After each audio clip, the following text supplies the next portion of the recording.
Guys, welcome to the J. Scott Outdoors podcast. Before we get going on this episode, I want to thank the sponsors of the podcast. I want to thank GoHunt.com, Cody Nelson, my friend of 20 plus years. I call him the glassing guru, the optics authority. He's the optics manager at GoHunt.com. If you guys have any optics needs at all, whether it be binoculars, spotting scopes, rifle scopes, tripods, anything to do with glassing, give the glassing guru a call. You can reach Cody at 702-847-8747. That's extension 2. You can email him at optics@gohunt.com, or you can text him directly on his cell phone at 602-399-3699. Ask him any question either by text or by call. I want to thank Cody for all the work that he does with the J. Scott Outdoors podcast listeners. I also want to remind you guys it's application season. There's not a better hunting resource than the Go Hunt Insider. For a free trial, you can go to gohunt.com/JScott. You can also get a $50 Go Hunt Gear Shop gift card when signing up. I want to thank KUIU.com, KUIU Ultralight Hunting. KUIU is the ultralight hunting gear that I've been wearing since 2010. Go to KUIU.com and you can order directly. It's a direct-to-consumer brand, and they have phenomenal gear there at KUIU.com. I also want to thank Phonescope.com. Use the JScott21 promo code to get 10% off on all orders. Also, Apex Ammunition. During turkey season, the podcast gets sponsored by Apex Ammunition. Go to apexmunition.com. It's the home of the TSS, the Tungsten Super Shot.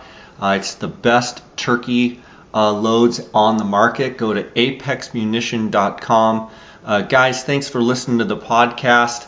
I also want to let you guys know that are listening for Colorado information. I actually have a few elk and mule deer tags available in Colorado on private land if you guys have an interest.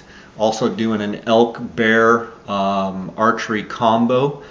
Reach out to me at jscottoutdoors on Instagram or jscottoutdoors@gmail.com. Reach out, and for more information I'll be happy to share it with you. Let's get right to this episode.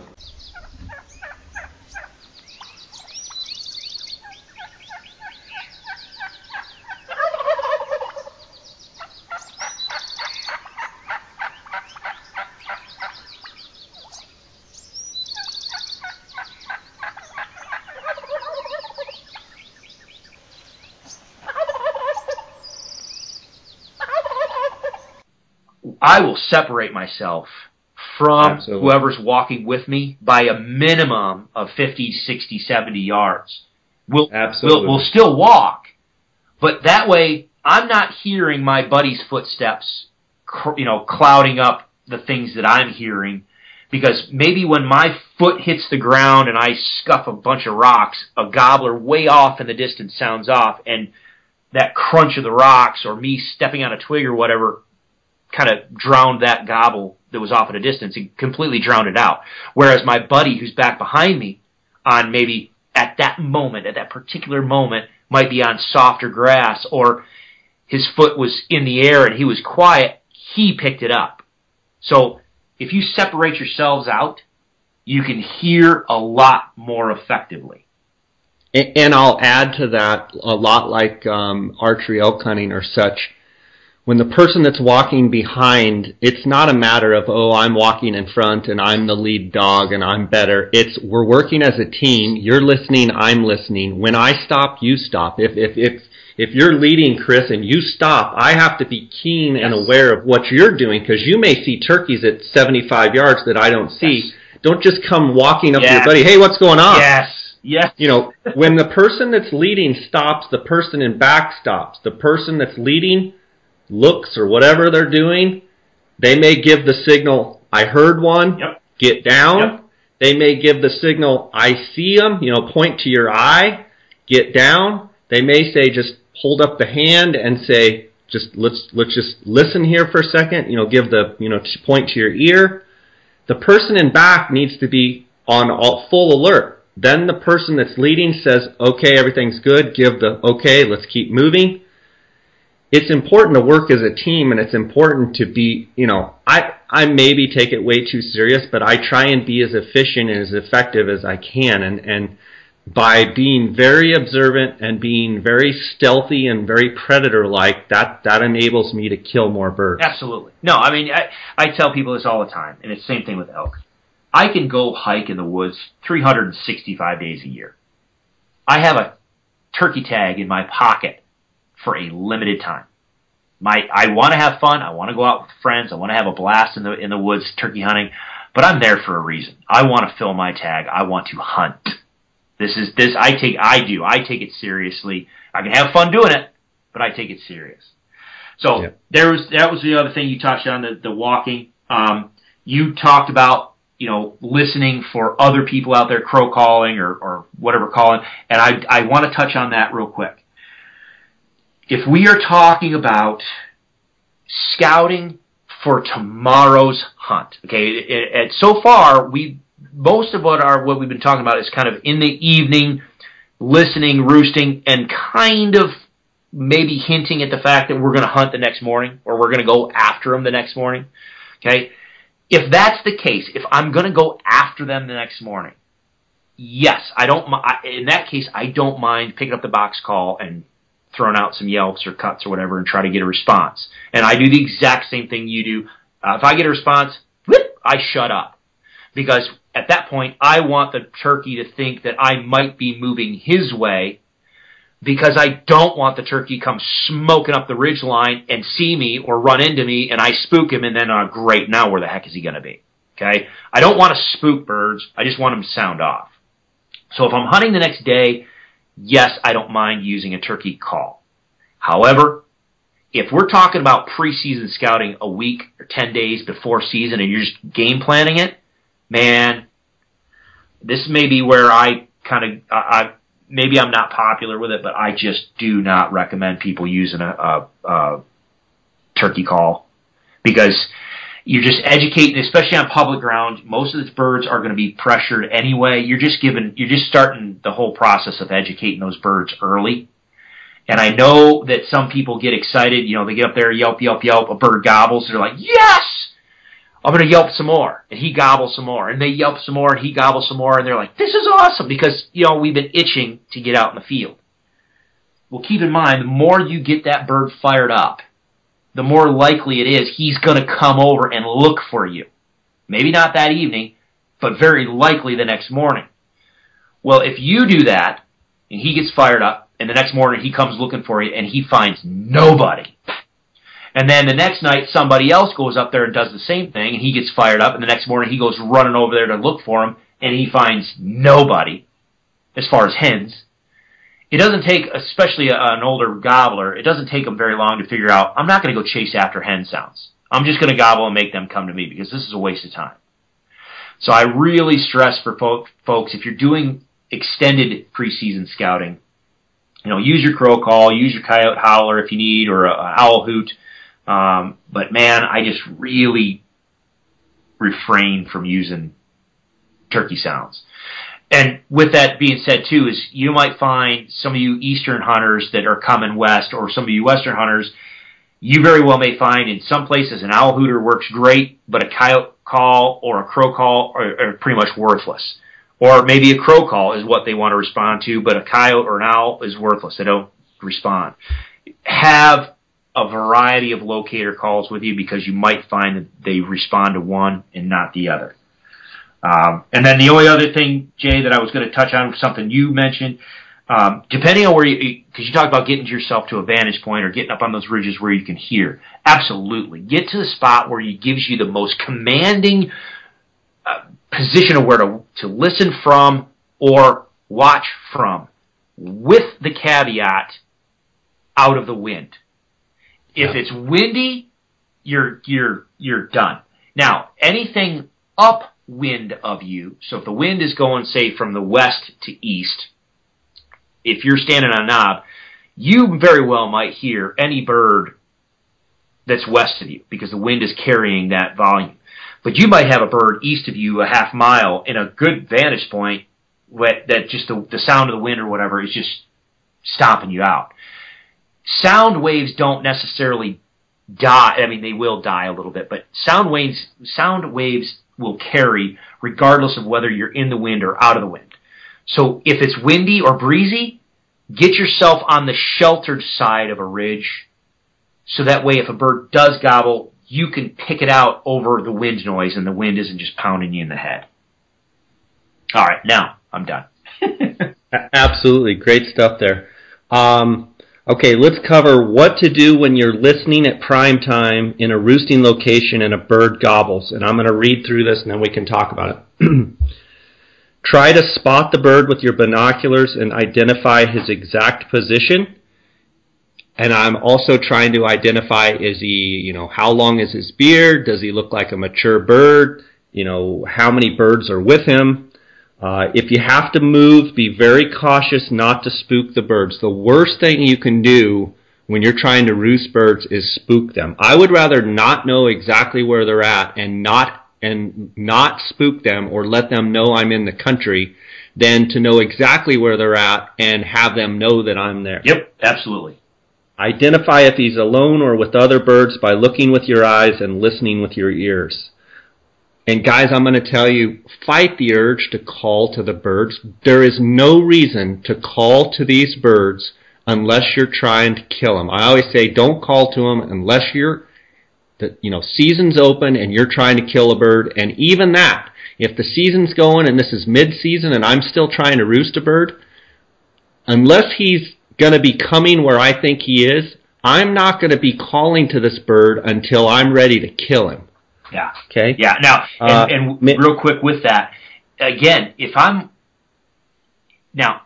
might call to a bird the evening before if I'm close. If all, like we talked about before, if I know that a bird gobbles and he gobbles like once right before dark or whatever, and I think he might have hens, he might not have or whatever.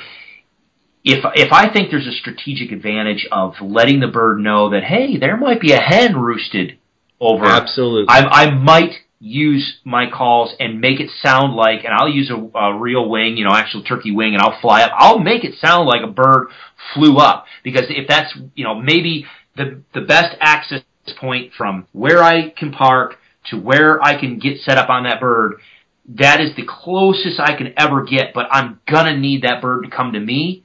Well, then sometimes it may make the benefit of letting that bird think I flew up there. But Jay's right. If you're not in a strategic location, if you're not using it for a specific tactical purpose, don't. Because you're just going to compound. You can cause more harm than good. Absolutely. Many times you'll hear one bird or multiple birds fly up. Do not move around a lot or make noise because they will pick you out. Public land birds that are spooked the night before do remember and will be on alert the next morning. I've heard a lot of people say, oh, they don't remember the night before. Bull heck, they don't. Yeah, no, I agree with you. Yep. Do not call the birds if they've already given their location by gobbling or flying up. Simply just sit, observe, and take inventory of the surroundings. Now, like Chris says, there is a situation where if a lot of times if I think there's a lone gobbler, and right before dark, I give him a little bit of there's a hen over here. The next morning, he's going to be going ballistic, and he remembers that, oh, there's a hen over there. Yep. And one more reason why I don't call a lot to them if they've already given their location is I don't want to alert any other. I don't want the bird. If I hear him one time and I've got him pinned, I would just as soon he never gobble again. So don't sit there and owl hoot at him. Don't sit there and do anything. I hear it all the time on public ground. It just drives me crazy. Guys will get a bird roosted. It's obvious they got him roosted, and they'll just sit there and pester him while it's in the tree. Well, every time you call to that bird, whatever call you're using, your chances the next morning keep dropping and dropping and dropping and dropping. Your percentage. Every time you call to him, whether it be a coyote, an owl, or whatever, a crow, they're going to figure out that ain't right. I'm shock gobbling to it, but I know in the morning that I'm going to keep my mouth quiet and I'm going to fly and get the heck away from here. Do not call to those birds when they're up in the tree. Well, and you touched on it real briefly there. The other thing too is if you get that bird cranking, if there's other hunters scouting that valley or that ridgeline or whatever that evening, guess where they're going to be next morning? Right, exactly. I'd rather him gobble once, no one else picked up on it, and I can just slip in the next morning and have him pitch out, land my decoys, and I can shoot him. Yeah, exactly. Now, here's a huge deal, in my opinion. Plan your quiet exit and quiet re-entry point for the morning. Yeah. So as I'm roosting a bird, I'm also looking at where is the bird going to fly down, where do I need to be set up, how do I get in here in the morning in the pitch black dark and be in the exact right spot. I'm going to go through some more of this and then we'll come back to these because there's a lot to talk about. Plan your setup for the morning. Look for the exact place that you want to be sitting for the next morning. Many times we'll stay till pitch black dark and then advance forward to mark exact spot on GPS where to set up. Be careful not to use any light or make any human sounds because they will be on alert and you will have blown your chance for the morning. Count your steps to a marked location so that you know the exact distance to your setup tree. Use the two-man locator system, and we can talk about that in a minute. On the way back to the truck, listen for other birds that might be gobbling from the roost. Mark their locations as well. And known roosting areas can be a great place to sit in the afternoons and just wait for them to come, call lightly, and have decoys spread out. Now that's if the season's already rolling. One thing I want to go back to is this plan your, let's actually take a quick break here, Chris. Sure. Guys, I want to tell you about a special promotion that Canyon Coolers is doing. There's two ways to enter, and they're giving away several prizes. The first place winner is going to win a Canyon Coolers Outfitter 55-quart cooler with a retail value of $229 with an SC Wake C-Deck top and hot hands gear. The second and third place winners will all win a Canyon Coolers tumbler and hot hands products. There's several ways you can enter. One is on social media. You can like or follow at Canyon Coolers, and you can leave a comment or tag a friend. Also, for this promotion, the normal JScott19 promo code usually gets you a 10% discount at Canyon Coolers. It's actually for a week's period of time going to get you a 15% discount. To enter this giveaway, follow the link in the show notes and enter your email address. The winner will be announced on March 21st and will be notified by email. It's open to continental U.S. only. The cooler and other gear have been provided by CanyonCoolers.com, SC Wake, and Hot Hands. I want to thank Canyon Coolers for their sponsorship, and I want to thank you guys for jumping in and trying to win these great prizes. I want to go back to planning your entrance and your exit. So that night you've got a bird or birds roosted. You've tried to figure out where you're going to set up. You've got the place where you're going to set up. And so then the question is, do I let it get pitch black dark, slip into that area and set up decoys? That's number one. Number two is, how can I get from where I'm sitting right now out of here without those birds detecting that I'm a human? And number three is, how do I get from my vehicle, or if I'm camped or whatever, how do I get from there to not only where I'm sitting right now, but where I need to be sitting where the birds are in the morning without them hearing me? Well, I will tell you that if you go early, pitch black dark, your best chance is when they're totally asleep. If you are waiting to enter into the woods when it is gray light, you are too late. Way too late, yes. You cannot get right up by those birds if it's gray light. They will see you. The hens are awake. Just like when you're actually under 50 to 100 yards from a roost tree, you know that sometimes at 4:30 in the morning they're gobbling. Yes. And the hens have already been calling for 15 minutes. Yep. So if it's gray light, you're too late. Turkey, and that's the thing. You're dead on, Jay. People always think, oh well, turkeys have such great eyesight, they can see color and blah blah blah. But they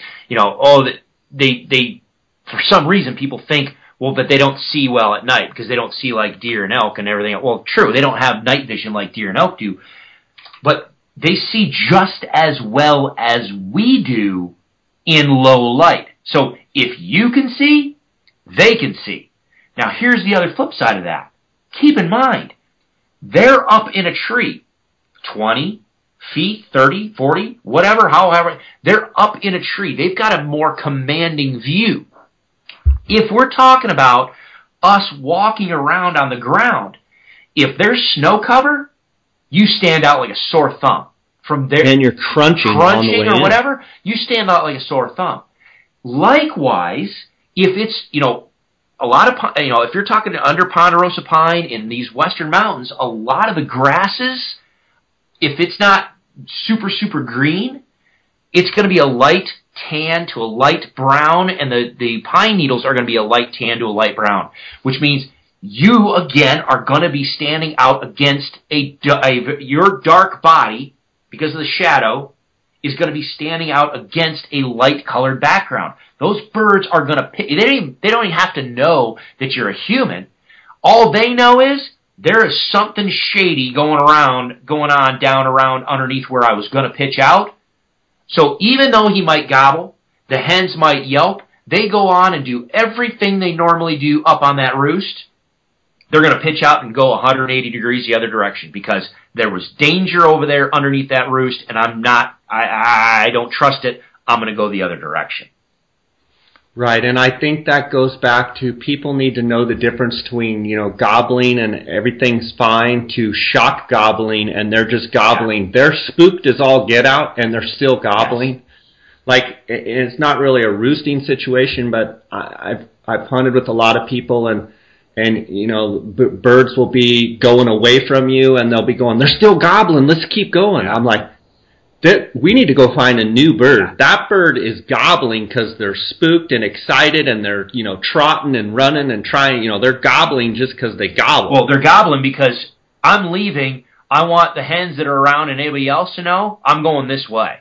Again, a gobble is attractive, saying, I'm over here. I want, if you want to be with me, this is where I am. So he's going to be running away, and he'll probably still be gobbling because he's letting the hens that he believes are around, especially if he heard you calling. He thinks there might be other turkeys around. He thinks there might be hens around. He still wants those hens, but I'm getting the heck out of Dodge, and this is the direction I'm going. Yeah, exactly. I want to talk about your reentry point in the morning. So yes. If I have a bird roosted, I am either going to determine if I can get to a good place where I think would be good in the morning, and I can set out my decoys. I use decoys. I love decoys. If I can get there and set my decoys up, I will a lot of times in the evening. Now, you have to literally sit there until it's pitch black dark, and it's a gamble. You're better off probably not doing it, but if you do like to use decoys, it has to be pitch black dark, which means you have to get from where you're at to where you think you need to be in the dark with no light, and not only that, when you get there, you have to be able to set your decoys up quietly, not clanking stakes, and if you make human noises, like we said, your percentage of kill goes way down. Okay? So, and then a lot of times, too, what I'll do is maybe I won't set the decoys up because maybe I won't even have the decoys with me. But I'm going to say, okay, if I can get another 100 yards, I need to be set up in that little meadow right there. That's where I'm planning. I'll let it get pitch black dark.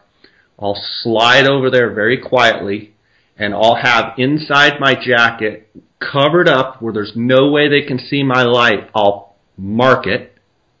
Or I'll mark the spot that I'm sitting in and know that I have to go another 100 steps, so I'll try and figure out how many steps is it from where I'm at to where that meadow is. So the next morning I can walk into the place where I was using a GPS inside my jacket so they can't see the light, and okay, I'm at my spot, turn the GPS off, put it in my pack, or in my vest, trying to let my eyes, adjust the whole time, and then I'm going to walk from there. I'm going to count my steps, 80 steps, 100 steps, whatever I had determined, or go to the big ponderosa and then go 50 steps from that, and that should put me in a good spot. I will tell you, most of the time in the morning when I go on a bird that I have roosted, I chicken out and I don't get close enough to the bird because I don't want to spook them. So one of my biggest faults is I know in the morning when I'm walking and creeping in, I know I need to go further, but I'm a scaredy cat and I don't end up going far enough, and I set up in a bad spot. And I would encourage you, if under darkness, black, pitch black, you could literally walk underneath their tree. But I am a scaredy chicken, and I don't want to do it even though I know I can. And this year I'm going to encourage myself to go ahead and go that extra 50 yards that I know I need to clear. But when you're walking in the morning and it's crunching on pine needles and it's going crunch, crunch, crunch, they're dead asleep, but you just know they're going to wake up. But it could be 3 o'clock in the morning. They're not waking up for another hour and a half. Make yourself go to where you told yourself you have to go. That's a huge fault that I have, is I don't go far enough. Backing up, that evening I'm going to mark my spot. I'm going to go back to my truck. The whole time I'm going back to my truck or my quad or whatever, I am listening for other hunters. I am, listening for other sounds, and I get back to my truck. Let's say that there's another vehicle parked next to mine. What am I going to do? I'm going to wait till that person comes up to his truck. I'm going to introduce myself. I'm going to be polite, and I'm going to say, how's it going? What are your plans in the morning? Well, I heard a bird roosted down this ridge. I'm going to try and determine, are they going after the same bird that I'm going after? If they do, I'll either say, that's the bird I was going to go after, go for it. If I feel like I have enough rapport with the hunter, I'll say, that's the bird I was going to go after. What do you think we ought to do? What do you think about just doing a coin flip? Where you say, or if you have other areas and you just want to let them go, just say, buddy, you take that bird, good luck, hope you get him. Sometimes you can say, hey, it sounds like we're after the same bird. What do you want to do? Maybe we ought to flip a coin. You can call it or you can flip it or whatever, and whoever wins the coin toss goes in there. Maybe that's a fair way to do it. Or maybe I get to my truck and there's no one there, and I then maybe will sit there for a while and see if anybody else comes around and stops, or maybe I'll drive up the road one way or another and try and determine, is there anybody else in the country at all? Okay, so I drove a mile this way, I drove a mile back this way, nobody's around. Okay, I should have birds there in the morning. I come back in the morning, guys, don't park on your birds. It's a fine line between parking close enough where, another person's going to come after you in the morning, they're going to see your vehicle, they're going to go on down the road. And then if you park too far away from your birds, they may think, oh, well, I'm going to go 3/4 of a mile down the road and park. They may be right where you're at. So that's a little bit of a fine line, and we could talk for hours on that subject alone. I'm just trying to cover as much as what I'm thinking when I'm roosting these birds. And then in the morning when I go in, I always want to be the first person there. I go way, way, way early. I'm usually sitting on my roost tree and listening for an hour to other hunters driving all over the unit, coming and going and, driving. And I'm thinking, how in the world are they driving right now? I'm hearing hens yelp, and these guys are still driving. So be early, okay? The next morning, I'm retracing my steps. I'm getting to that spot where I've marked, and then you can't use a light. You can use a light to a certain point, but when you feel like you're getting, pretty close to your birds, say, I'm going to say 200 or 300, 400 yards, you cannot use a light. Now, you could walk right up under a turkey if they're asleep and it's dark enough. You could walk with a light the whole way up and shine it on them. But can you walk with the light, them see the light, and then you try and call the birds? I'm going to say most of the time, no. Yeah. Chris, take it over. All right, man. No, you nailed one, and I'm going to jump right on the first one about parking, because I agree with pretty much everything that you said. When you're dealing with public land and you're dealing with access, you've got to really play that strategy on where to park, because I agree with everything that Jay just said. Sometimes I have dealt with this myself. You're going to encounter two different philosophies, two different styles of hunters. There are some hunters that take it seriously, like Jay and I, and probably most of you listening right now, that are going to go out there and you're going to do the work. You're going to do the work, and you're going to be smart about it, and you're going to hunt smarter rather than harder, and you're going to put the effort in to make this happen the way it needs to happen.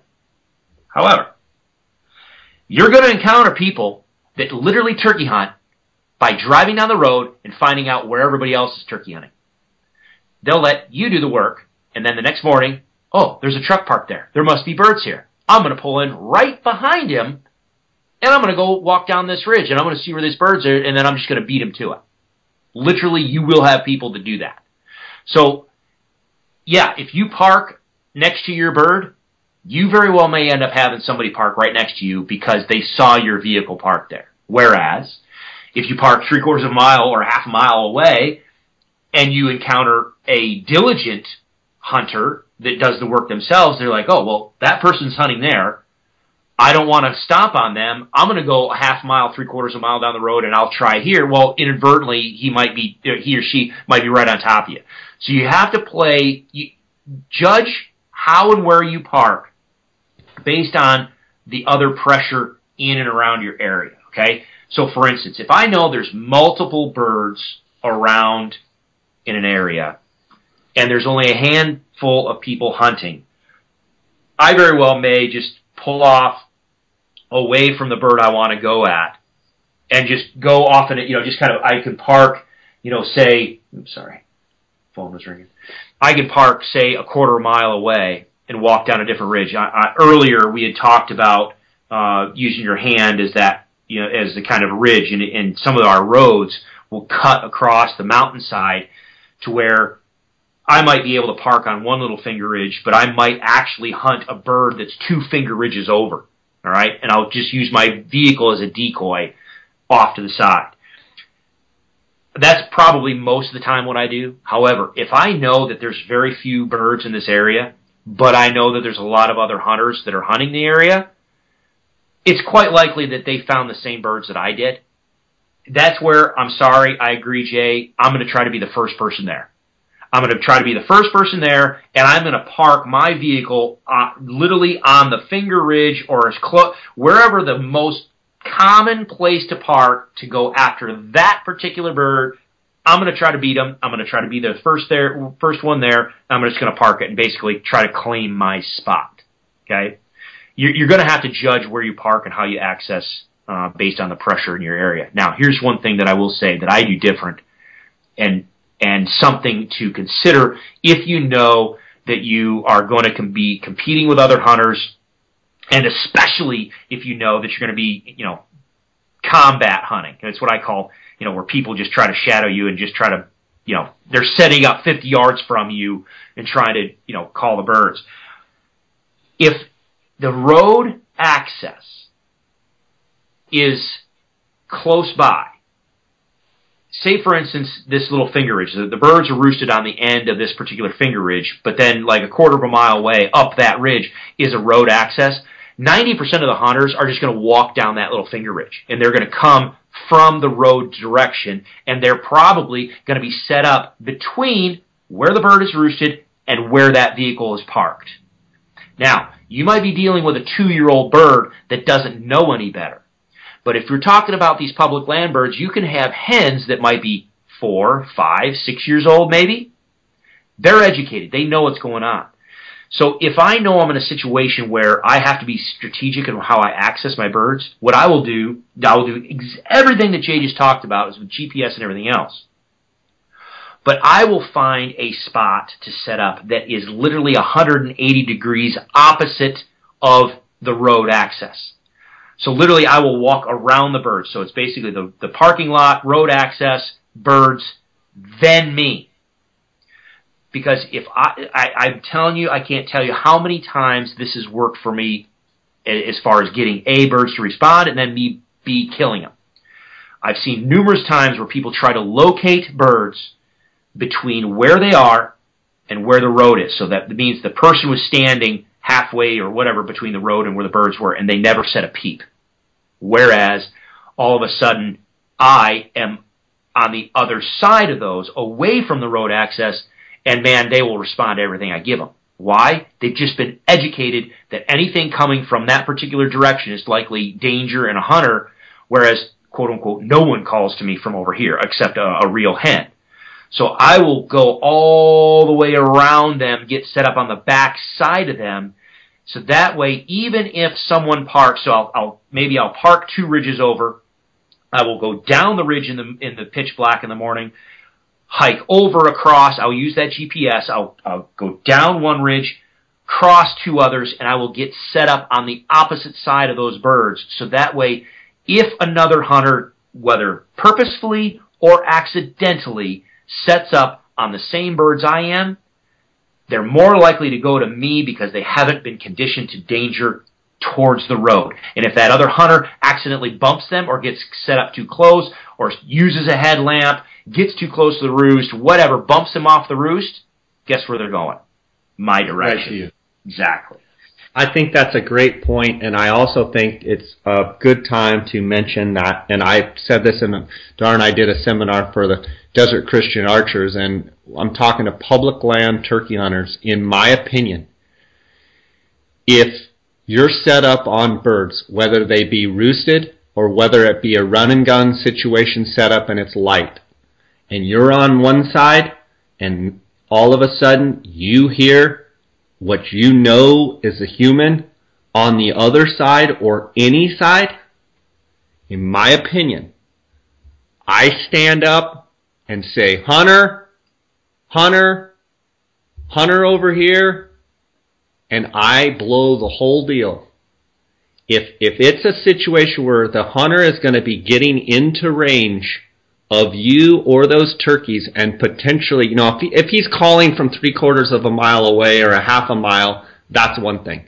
But at any given time on public ground, if I feel like another hunter is getting within, say, 100 yards of the bird that I'm working, I'm sorry. I'm either going to slip out, go the opposite direction, or I'm going to immediately identify myself, which is going to blow the bird, it's going to blow the whole thing. Yeah, the other hunter's going to be, most of them will be upset with you. The reality is it's not worth having a misfire or a crossfire situation, having a hunter that doesn't realize that you're a hunter or doesn't care that you're a hunter. Yeah. I would rather blow the whole deal and find another bird later that day than to get shot. So I think it's important that you cannot call to other birds that other hunters are working. You cannot work the same birds. Yes, you can call birds away from another hunter to you, but the second that you feel like that other hunter may be sneaking in on you, it makes me feel very awkward and very uneasy that I'm going to get shotgun pellets shot at that bird that's going to miss that bird and hit me that's sitting directly behind. So enough of that. Make sure that you guys do your best to, cooperate with your fellow hunters and communicate. Now, you're going to run across some hunters that you're doing your best to try and make the playing field equal. You're doing your best to be polite. You're being your best to be fair. You're doing your best to be safe, and the other hunter's not going to have it. You're going to be the jerk. You're going to be the guy that says, "Don't tell me where to go." Yeah. And you just have to shake that off, because some people, that's just the way they are. You try and say, "Hey, we're both parked in the same spot. I was parked here first. What bird? Where are you going?" "Well, I'm going right down this ridge." Well, sometimes it's best to say, "That's where I was going to go, and I'm here first." And maybe they'll say, "Well, tough." At that point, as much as I want to, punch them in the nose, I'm probably just going to go get in my truck and say, "Good luck to you. I hope you get them," and go find another bird, because it's not worth it. Yeah. It's really not worth having confrontation with fellow hunters. And, sometimes that might be the only bird they've heard gobble all season, and emotions are high, and you're going to end up getting a scuffle over a turkey. It's just not worth it. And there was I agree with all that. I mean, if I think a hunter is just honest mistake, or just it's with good intentions, actually accidentally moves in on a bird that I'm working, safety first. Sometimes I'll just get up, back out. But if this person is just a blatant jerk and knows darn well, and he just wants to engage, or he or she just wants to engage in combat hunting, oh yeah. They don't care about you. They don't care about your safety. They don't care about respecting your issue. I will do the same thing. I'll get up and I'll back out and I'll move out and I'll blow the whole setup. I'll just blow the whole setup, and then fine. Well, I'll come back tomorrow or whatever, and I'll try to work it. But the other thing I was going to just real quick, Jay, before you move on, I was going to touch on, when you're talking about doing stuff in the pitch black, I agree. I talk about that all the time. The other thing too is keep in mind, moonlight can be your friend or your enemy. Because again, if it's a bright moon and you're trying to sneak in under that roost, again, if you can see relatively easily, they can too. So you just need to keep that in mind. Use the moonlight to your advantage and sometimes, but also be cautious, because the moonlight can screw you. I want to talk a little bit about, in a minute, what happens if you don't have any birds roosted. What am I doing? Let's say you roll into your hunting area, at 10 o'clock at night, you didn't have a chance to roost birds. We're going to get to that. But first I want to talk about the two-man locator. And we ought to just take a break here before we talk about the two-man locator system. Okay, the two-man locator system can be deadly, and I'm sure, Chris, you've used it before. We use it a lot where my hunting partner, whoever, if I'm hunting with Dar, or my nephews or my cousins or whoever,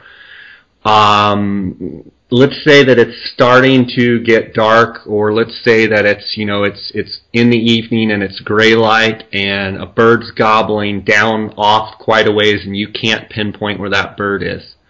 A lot of times I will say, give me a handful of minutes, depending on the distance, 4 or 5 minutes, give me 10 minutes, and you stay here. I'm going to work my way down that ridge as fast as I can, and if the bird shuts up, give me 5 minutes, so, maybe you synchronize your watches or whatever, and you say, give them a locator call. And you would ask, well, why aren't I going down the ridge and calling to that bird? Because I don't want to be too close to that bird and call to him like we talked about before. So I'll leave a buddy way up the ridge. I'll haul butt down the ridge and get there, and then I'll try and, as I'm going, I'm listening for that bird to gobble. But let's say they haven't made a peep. Then I'm moving in pretty close to where I think the bird is, and then I'm just going to stop and I'm going to wait. And I'm going to wait there, and then wait for my cue to my buddy to hit the locator call, and coyote howl or whatever he decides to use, an elk bugle, and the bird, boom, gobbles. Well, a lot of times we have it set up where we're going to do that location deal. We're going to do it a couple times. So then I'm going to move in a little bit closer if I have to, and I'm going to sit and wait for 2 or 3, 4 minutes, whatever we've had designated. I'm going to wait. Boom, he's going to hit the call again. Boom, we got him roosted. I'm going to let it get totally black, dark. I have it marked out. Boom, get back to the truck, and he'll say, how'd you do? The other thing you can do in states where it's legal, if you give a guy a radio, you can say, okay, I'm in position. This is getting pretty technical turkey hunting, but it works great. If it's legal in your state, okay, go ahead and hit him with the call. Coyote howl, boom, the bird gobbles. Hey, I need to go another, quarter mile. I need to go another 300, 400, 500 yards. Give me a second. Okay, so you cruise down the ridge. Okay, call again. Boom, he gobbles. You've got him pinpointed. Okay, I'm coming back. That's an effective way to do it as well. No, yeah, absolutely. I don't think there's anything that I could add to that. Most of the time, I'm solo hunting, so I don't have anybody with me. But you're absolutely right. One of the things people forget to realize is that sometimes just by you being in close proximity, if they're educated birds and they're call shy, so to speak, you getting close to them can actually make them shut up. They're a lot more likely to sound off if someone is off in the distance. So that the two-person locations that tactic like that is just, it's awesome. I want to cover, before we end this, and I know we're covering a lot of ground and this is a long episode, but I know it's important that a lot of times people ask, what do you do if you listen and you have no success roosting birds? You know, what will you do the next morning going out fresh? And let's say that, you know, you've been working or whatever, you didn't even have a chance to scout, and a lot of people are in this position. Okay, here's what I'm going to do. If I've never hunted the area before, I may cover country either on ground or cover country in my vehicle at prime time. I may not even hunt that first morning. I may be just driving and listening.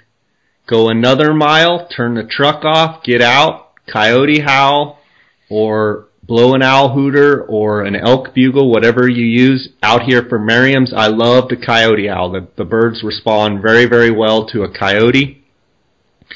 But to be clear, I'm going to drive down the road, I'm going to stop, turn the truck off, I'm going to let the truck settle, I'm going to step off the road, I'm going to, you know, give it a couple minutes, I'm going to coyote howl. Most of the time, if you coyote howl, they'll answer while you're in mid-bark, and you won't be able to hear it. So it's always nice if you have someone with you, have them listening also, and I may hear a bird, and I may say, you know what, let's go down the road, because all we're doing is scouting, trying to locate birds. This is also something you can do prior to the season when you're just trying to locate roosted birds. So you drive with your vehicle, you get out, you coyote howl, you say, okay, there's one on the left side, there's none on the right side, go down another mile, you know, or use half-mile increments, mile increments, depending on your country, and you're just shotgun calling. You're just driving around and either A, listening, or B, trying to elicit a shock gobble up in the tree. And you're basically marking, okay, there's 3 birds here, there's no birds, no birds, no birds, okay, there's 1 bird here, and you're marking all that either on your map and or on your GPS. Let's see, sometimes the birds gobble to the truck, so the first 2 or 3 seconds when I stop, it's very important. Like, I'll look up and I'll see a place that I need to pull the truck over. I'm going to have the windows down. Yeah, it's cold. I'll pull the truck and immediately shut the truck off and listen, because sometimes they'll shock gobble to your truck driving. So sometimes I'm going to listen for a little while right as I pull up. Then I'm going to quietly get out. If I don't hear anything, I'm going to let the truck settle. Boom, then I'm going to go ahead and call, and then I'm going to repeat that process. Chris? I agree. Couple things. One, you said you're going to shut the vehicle off and then kind of walk away from the vehicle. Absolutely. There's so many times. I mean, literally, I'm not exaggerating on this, and this is the sad part about it. I wish I had a video camera with me back then.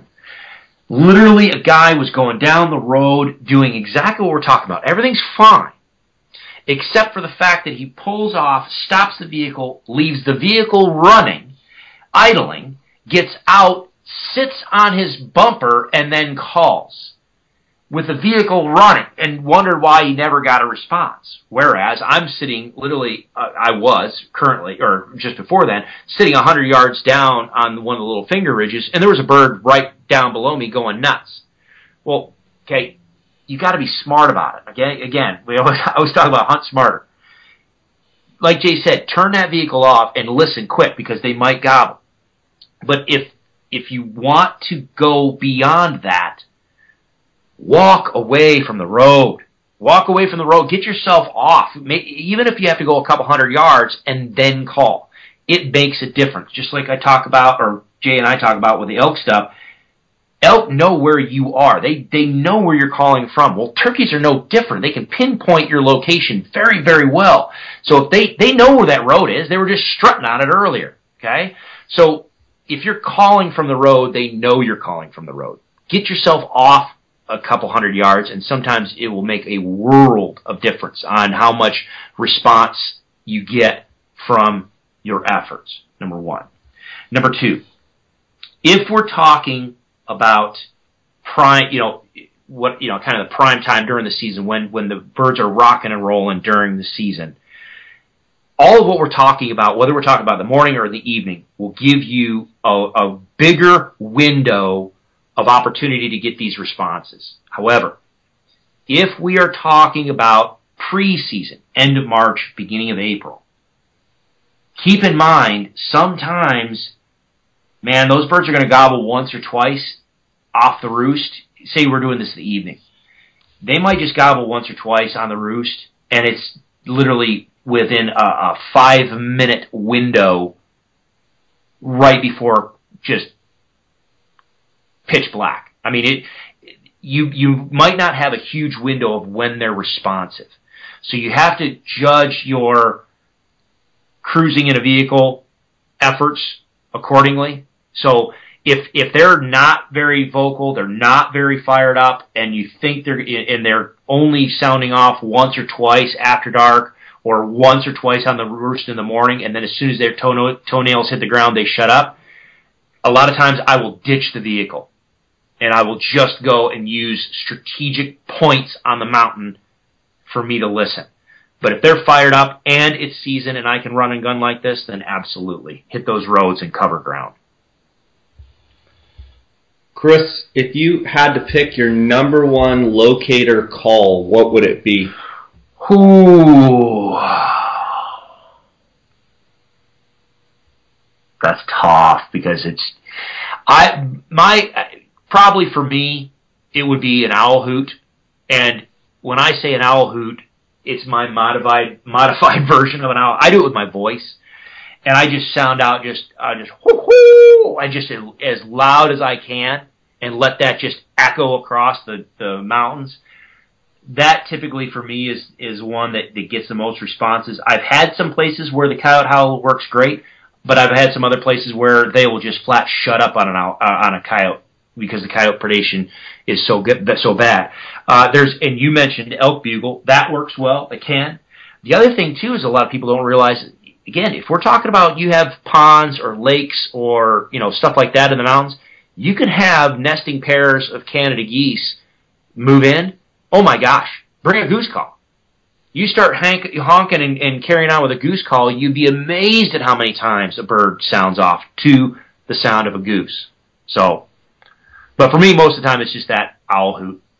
For me, out west, Arizona, hunting Merriam's, for me, coyote howler is, in my opinion, the best locator call.